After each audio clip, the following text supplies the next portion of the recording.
இந்தளூர் பரிமள ரெங்கநாதர் கோவிலில் பங்குனி உத்தர பெருவிழா கொடியேற்றத்துடன் தொடங்கியது. சிகர விழாவான தேர் திருவிழா மற்றும் தீர்த்தவாரி ஏப்ரல் 11ஆம் தேதியும் தெப்ப உற்சவம் ஏப்ரல் 22ஆம் தேதியும் நடைபெறுகிறது.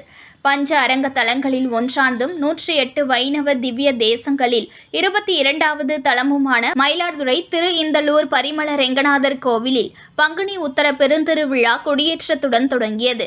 விழாவையொட்டி கோவில் மண்டபத்தில் உற்சவ மூர்த்திகள் எழுந்தருள செய்யப்பட்டு கோவிலின் முன்பு உள்ள கொடிமரத்தில் பட்டாச்சாரியார்களால் சிறப்பு பூஜைகள் செய்யப்பட்டது.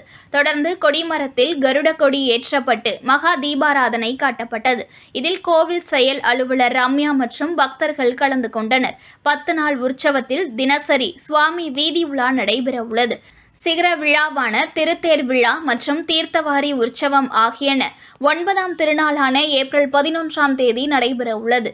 விழாவின் மற்றொரு முக்கியமான உற்சவமான தெப்ப உற்சவம் ஏப்ரல் 22ஆம் தேதி நடைபெற உள்ளது. செய்திகளை உடனுக்குடன் தெரிந்து கொள்ள லைக் பண்ணுங்க, ஷேர் பண்ணுங்க, சப்ஸ்கிரைப் பண்ணுங்க, மறக்காம கமெண்ட் பண்ணுங்க.